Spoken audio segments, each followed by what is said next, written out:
તો હાલ લસણ ખાનારા લોકો માટે એક દુઃખદ ખબર સામે આવી રહી છે।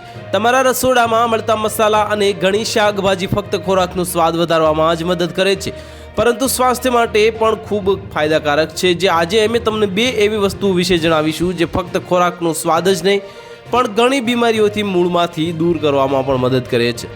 આપણે બધા આપણા ખોરાકમાં લસણ અને દેશી ઘી ખાઈએ છીએ અને આ બંને ખોરાકનો સ્વાદ વધારવાનું કામ કરે છે અને આપણે આ બધા આપણા ખોરાકમાં લસણ અને દેશી ઘી ખાઈએ છીએ અને આ બંને ખોરાકના સ્વાદ વધારવાનું કામ કરે છે। લસણ અને ઘી બંને સ્વાસ્થ્ય માટે ખૂબ જ ફાયદાકારક માનવામાં આવે છે। આ સાથે જ લસણ જેના વિના કોઈ ઘણા ઘરોમાં રસોઈ બનવાનું વિચારી પણ શકતું નથી। લસણની વાત કરીએ તો તેને પરંપરાગત દવા તરીકે પણ ઓળખવામાં આવે છે અને પ્રાચીન સમયથી તેનો ઉપયોગ ઘણી સ્વાસ્થ્ય સમસ્યાઓના ઉપચારમાં કરવામાં આવે છે। અને જે લસણના એસિલિન નામનું તત્વ હોય છે જે એન્ટીબેક્ટેરિયલ, એન્ટીફંગલ અને એન્ટીવાયરલ ગુણધર્મો માટે જવાબદાર હોય છે।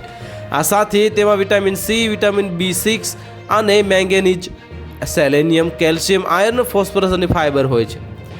તમે કાચા અને રાંધેલા બંને રીતે લસણનું સેવન કરી શકો છો, પરંતુ શું તમે જાણો છો કે દેશી ઘીમાં તળેલા આ લસણને મૂળમાંથી દૂર કરવામાં મદદરૂપ સાબિત થઈ શકે છે। અને આ સાથે દેશી ઘી તેની તીક્ષ્ણતા ઘટાડવામાં મદદ કરે છે, જેનાથી તે ખાવામાં સરળ બને છે। અને દેશી ઘી સાથે લસણનું સેવન અમૃતથી ઓછું નથી અને તેને ખાતા પહેલાં તેને છોલીને આખી રાત પલાળી રાખો અને બીજા દિવસે દેશી ઘીમાં તળી લો અને ખાઓ।